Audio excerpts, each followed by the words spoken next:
La citadelle de Lille, construite par Sébastien le prêtre de Vauban entre 1667 et 1673.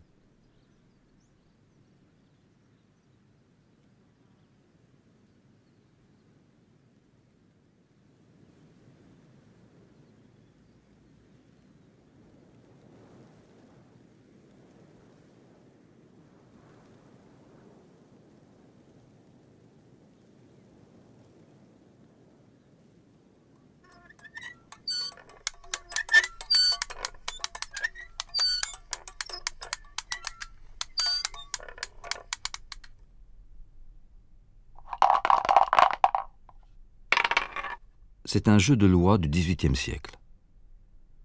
Case après case, on y apprend les définitions et les formules, aujourd'hui oubliées, de l'architecture militaire. Construire une citadelle. Calculer l'angle d'un bastion. La longueur d'une courtine. Assiéger et faire tomber une place forte. La fortification selon la méthode de M. de Vauban. Une science de l'attaque et de la défense mêlée, que Vauban n'a pas inventée, mais qu'il a si bien pratiquée qu'il en est devenu le symbole.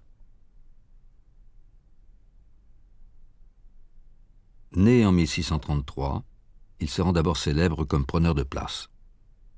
En août 1667, il joue un rôle majeur dans le siège de la grande ville de Lille, alors flamande, qui tombe au bout de 9 jours.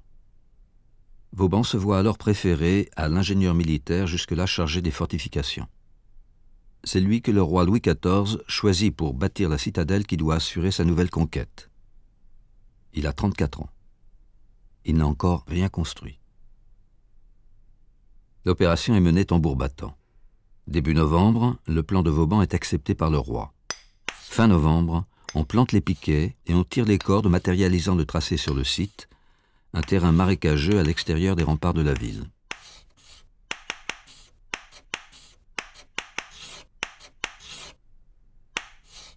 Le choix de ce terrain ingrat complique la construction, mais c'est un coup de génie. Un marais et une rivière offrent à la citadelle une protection naturelle côté campagne. L'assaillant devra l'attaquer du côté de la ville, ce qui l'oblige à prendre la ville d'abord. Vauban fait un autre choix audacieux en plaçant la citadelle beaucoup plus loin de la ville qu'on ne le faisait alors. En prolongeant les remparts de la ville jusqu'à la citadelle, il crée entre les deux un grand espace vide. Si l'assaillant parvient à prendre la ville, il devra attaquer la citadelle à travers cette esplanade où il est complètement à découvert.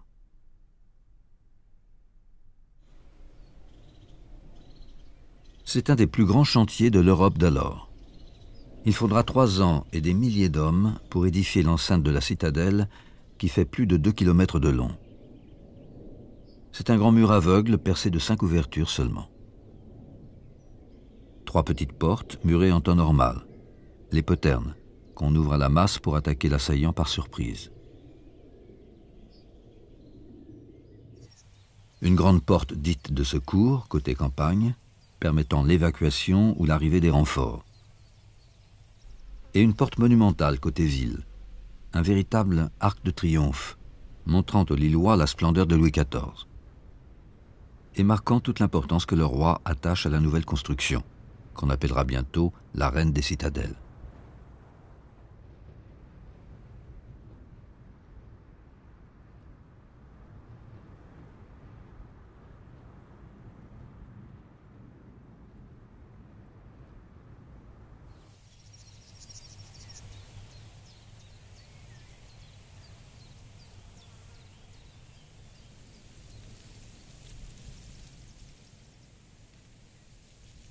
À l'abri des remparts, la citadelle, de l'italien cittadella, petite ville, est un monde à part, à vocation exclusivement militaire.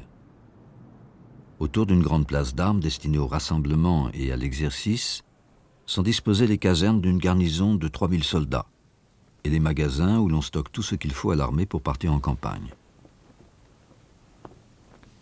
Dans un monde où on ne se déplace qu'à pied et à cheval, seule une telle base logistique permet de mener des opérations profondes et foudroyantes chez l'ennemi.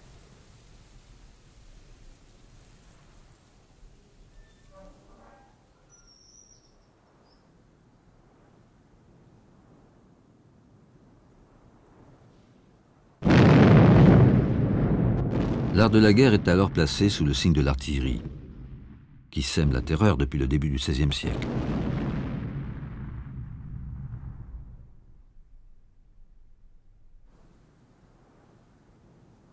Avec ses bombes, ses boulets, ses grenades, c'est elle qui fixe les règles du jeu. Toute l'architecture militaire est conçue pour résister aux tirs du canon et du mortier. La forteresse ne s'élève plus à la verticale comme à l'époque médiévale. Elle se développe à l'horizontale, faisant profil bas pour se dérober au regard et aux tirs de l'ennemi. La construction elle-même change de nature. À première vue, le rempart est une muraille de briques, parsemée çà et là de blocs de granit. Mais cette maçonnerie faite de couches superposées n'est qu'un habillage derrière lequel se cache un épais remblai de terre, seul capable d'encaisser le tir du canon. Le granit, qu'on doit faire venir de loin, est utilisé avec parcimonie pour les soubassements de la paroi de briques et les boutisses, des éléments saillants qui permettent de solidariser entre elles les couches de briques successives. Le haut des remparts est planté d'arbres. À Lille, on a planté des centaines d'ormes qui fournissent le bois dont la citadelle a besoin et dont le feuillage permet de masquer la fumée des canons et de dissimuler ainsi leur position à l'assiégeant.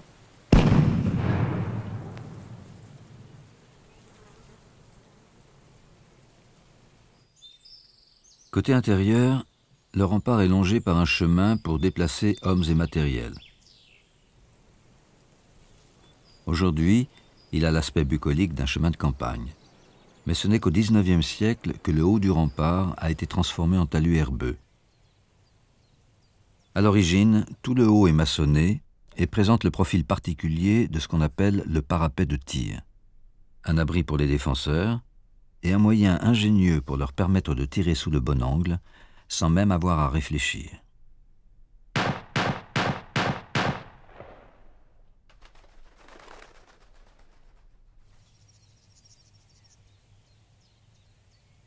Le granit est aussi utilisé pour renforcer les angles, par définition plus fragiles, plus susceptibles de céder sous les coups du canon. À l'origine, ces angles étaient surmontés de guérites de pierre pour le guet, démolies elles aussi au XIXe siècle. Leur disparition accentue la pureté des lignes brisées de ces angles saillants et rentrants qui sont devenus emblématiques de l'architecture de Vauban. Mais Vauban ne les a pas inventés. Comme il le dit lui-même, il n'a fait qu'appliquer avec une rigueur et à une échelle sans précédent une formule mise au point par les ingénieurs italiens 150 ans plus tôt. C'est le plan en polygone régulier, dont l'angularité limite la possibilité de tirs perpendiculaires, les seuls réellement efficaces, et permettent aux assiégés de contrôler la totalité du périmètre de l'enceinte. La figure la plus répandue est celle du pentagone, une étoile à 5 branches. C'est elle que Vauban choisit à Lille. Elle est clairement lisible sur les vues aériennes de la citadelle, malgré la végétation qui embrouille aujourd'hui les contours. De plus bas, ce plan est incompréhensible. Malgré sa simplicité géométrique, il est caché par les dimensions démesurées de l'ouvrage.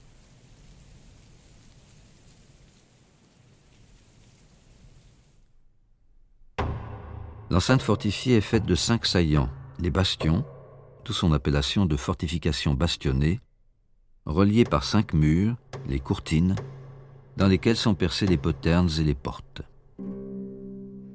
Les bastions sont conçus pour permettre aussi bien de tirer droit vers l'extérieur sur les positions de l'assiégeant que de défendre l'approche de la courtine et du bastion d'en face. C'est ce qu'on appelle le flanquement. Un bon flanquement dépend de la proportion entre courtine et bastion, calculée pour supprimer tout angle mort.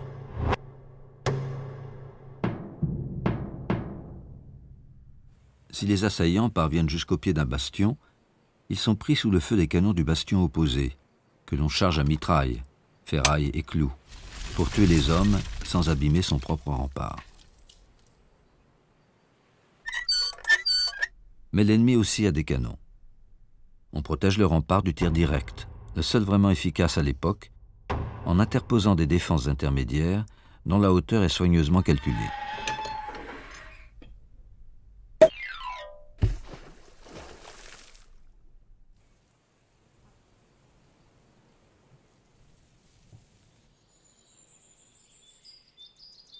On appelle ces défenses extérieures à l'enceinte les dehors.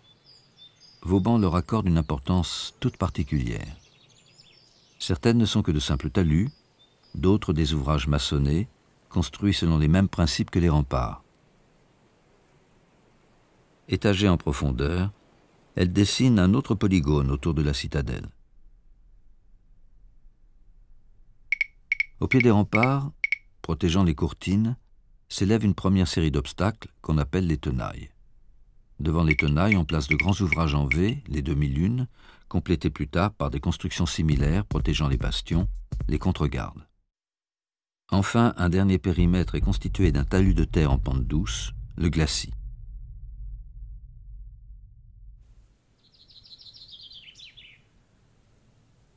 Aujourd'hui, ces grands ouvrages ont un air de ruine romantique au milieu des arbres qui ont envahi le pourtour de la citadelle. Mais à l'époque de Vauban, ces défenses dominent un espace constamment entretenu pour rester nu de toute végétation. Un espace fait pour tuer, une zone létale, diraient les militaires d'aujourd'hui, où l'ennemi n'a aucune chance d'échapper à la vue et au tir des défenseurs.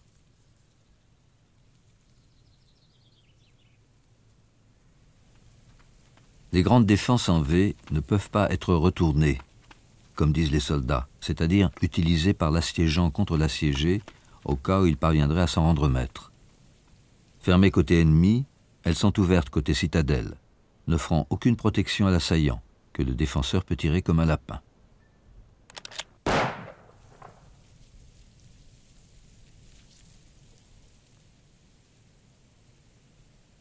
C'est l'emboîtement de tous ces dispositifs qui dessinent autour de la figure simple du Pentagone cette rosace complexe qui semble porteuse d'un symbolisme caché, alors qu'elle n'est que la résultante des calculs pragmatiques de l'ingénieur et du soldat. Vauban est un homme de terrain. Il a coutume de dire que jamais un bastion n'est venu lui rendre visite dans sa chambre. Ce qu'il sait, il l'a appris au combat. Et s'il refuse toute sa vie d'écrire un traité de la fortification, en disant qu'il n'a rien à ajouter à ce qui a déjà été écrit, il consent à écrire un traité sur la conduite du siège. L'arme numéro 1 de l'assaillant, c'est la sape, la tranchée. Seul moyen d'approcher la citadelle à couvert, elle progresse en zigzag de façon à éviter le tir en enfilade. La progression se fait par phases successives, calculées au jour près. 12 phases, 48 jours maximum pour atteindre les premières défenses.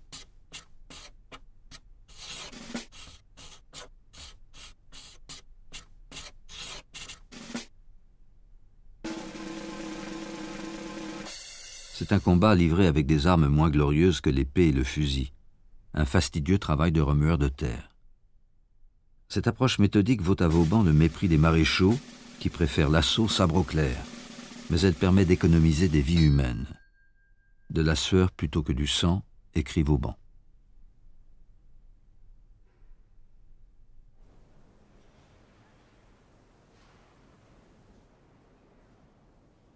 À l'intérieur de la citadelle, un mur porte la trace d'une ancienne voûte.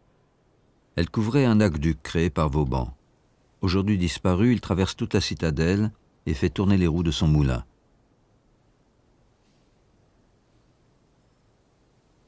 Mais c'est aussi une arme. Grâce à un système de vannes et de canaux, il permet à Vauban de contrôler le niveau d'eau d'un vaste réseau de fossés inondables dont il ne reste aujourd'hui que des vestiges. Commençant au pied des remparts, il enveloppe toutes les défenses extérieures. C'est l'avantage naturel du site choisi, l'eau y est abondante. Difficile de creuser des tranchées ou de charger en pataugeant.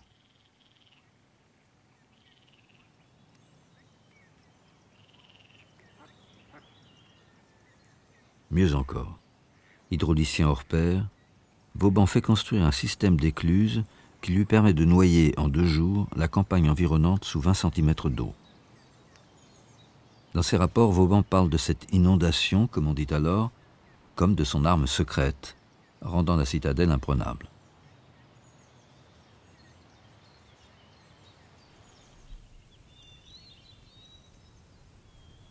On peut aujourd'hui passer librement sous le fronton de l'avant-porte royale, dont les fleurs de lys ont été martelées à l'époque de la Révolution française.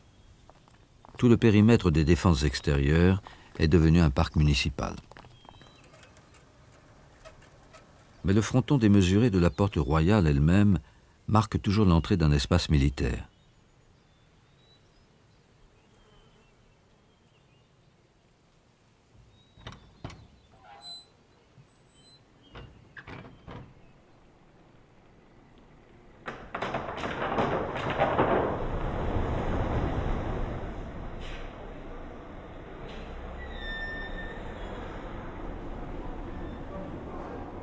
Le grand poste de garde, placé sous le regard du roi Soleil et le signe de la bombe, protège l'accès au quartier général du corps de réaction rapide, un état-major international associant les pays européens et l'OTAN. À l'intérieur, un autre fronton rappelle qu'on est ici dans la plus grande citadelle du roi de France. C'est une copie. L'original, victime lui aussi du zèle iconoclaste des révolutionnaires, trône aujourd'hui au bord d'un parking à l'arrière de la citadelle.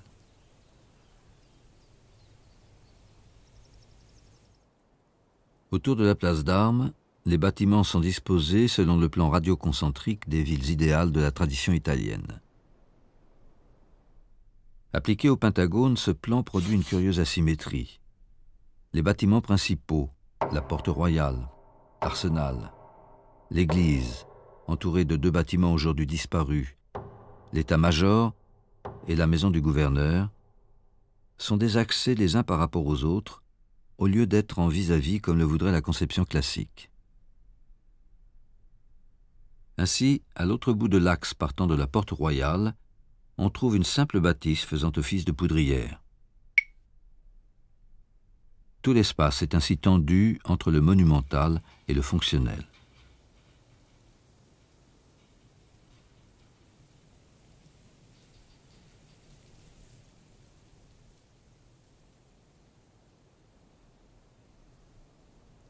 Il n'y a aucun souci d'esthétique dans les épais contreforts au soubassement de granit de la poudrière. Juste la nécessité de préserver la réserve de poudre de l'humidité et des bombes ennemies. Ce bunker aux allures d'église romane incarne un fonctionnalisme à l'état brut, qui, à la différence du fonctionnalisme moderne, ne prend même pas la peine de s'ériger en programme esthétique.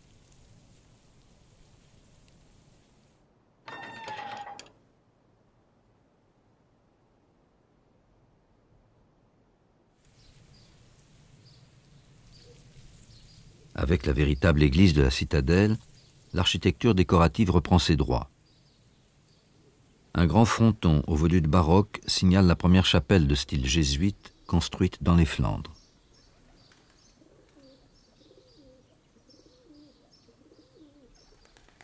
Du bâtiment du gouverneur qui jouxtait l'église ne reste qu'un bout de ruine. Au-dessus, bizarrement placée, une fenêtre incongrue.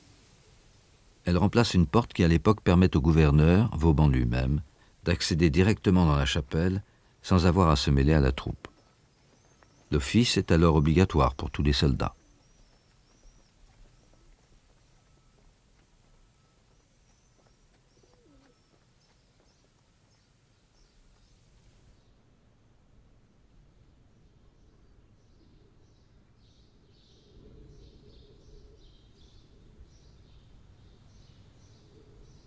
L'autre religion de la citadelle est celle des armes, célébrée dans le bâtiment de l'arsenal.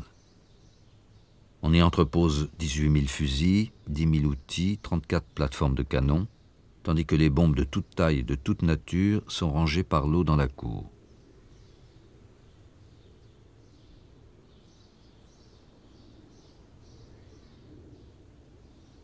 Un portail encadré de colonnes toscanes rustiques met en scène la façade principale et ses armes. Comme les autres bâtiments de la citadelle, c'est le fruit d'une collaboration entre Vauban et le maître maçon lillois, Simon Voland.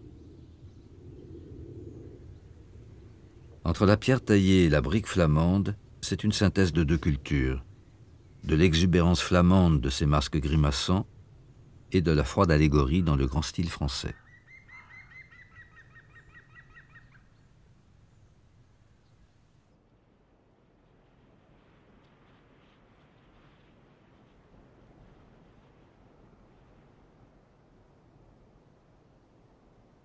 Les casernes sont de style plus franchement flamand. Composées de pavillons carrés pour les officiers, auxquels sont accolés des bâtiments en longueur pour les soldats, elles représentent, malgré leur banalité apparente, une véritable révolution. Pour la première fois, les soldats de la garnison ne logent plus chez l'habitant, mais dans un environnement fait pour eux, une usine à soldats, permettant de mieux les entraîner et contrôler.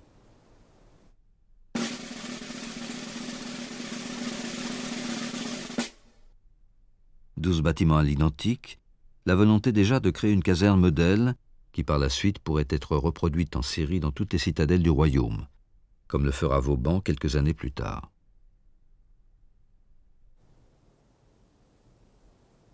Il faut faire la cage pour l'oiseau, en user autrement c'est tomber dans l'excès ou la mesquinerie, dit Vauban.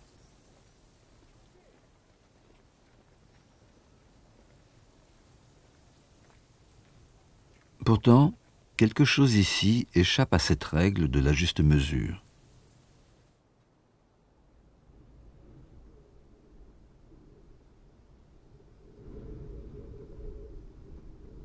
Il y a dans toute la citadelle une étrange prolifération d'angles aigus, digne d'un décor de film expressionniste. Certains bâtiments ont l'air curieusement aplatis, comme si leur perspective était faussée. C'est le résultat d'un choc entre réalité et idéal.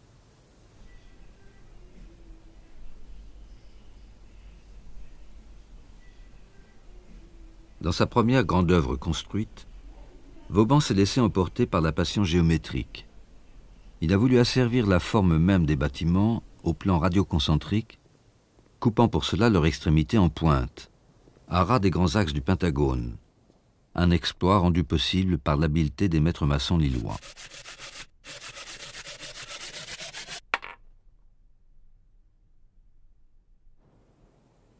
D'où ces angles aigus, ces bâtiments qui se terminent en éperons de navires, que Vauban n'hésite pas à souligner avec ses volutes décoratives, son unique fantaisie.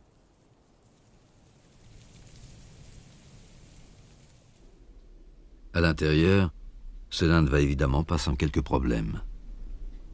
Vauban ne recommencera jamais l'erreur et deviendra, dès sa citadelle suivante, un partisan résolu du bâtiment au carré qu'il dit être plus commode et plus facile d'usage.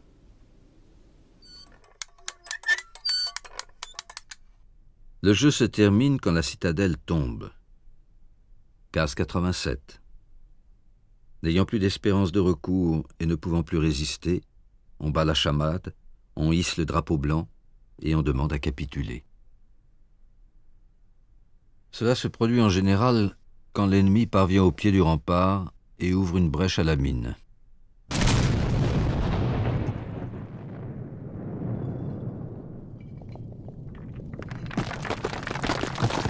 Cela n'est jamais arrivé à la citadelle. Elle n'a été assiégée qu'une seule fois par les Hollandais, auxquels elle s'est rendue, sur ordre du roi, bien avant qu'ils n'atteignent les remparts. Une reddition en toute courtoisie, les vainqueurs s'engageant par écrit à ne pas transformer la chapelle jésuite en temple protestant. C'était en 1708, un an après la mort de Vauban. Commencée ici, son œuvre de bâtisseur compte plus d'une centaine de places fortes construites ou aménagées à travers le royaume. Ces grands ouvrages nous semblent étonnamment modernes par leur sobriété et leur rigueur, mais leur véritable sens nous est devenu tout aussi énigmatique que la présence de ce taureau irlandais qu'on a mis à paître dans le fossé pacifié. Malgré ces millions de briques et de mètres cubes de terre remués, la citadelle reste une œuvre de circonstance, une réponse ponctuelle à une façon de faire la guerre qui sera à son tour dépassée, un instantané témoignant d'une époque révolue. La beauté de ce projet, c'est qu'on n'y propose jamais de pièces inutiles, écrit Vauban, et que partout où l'on peut éviter d'en faire, on le fait. C'est ce qui s'appelle fortifier par la raison. La raison disparue, la terre des remparts peut retourner à sa fonction première et faire de la demi-lune une grande jardinière.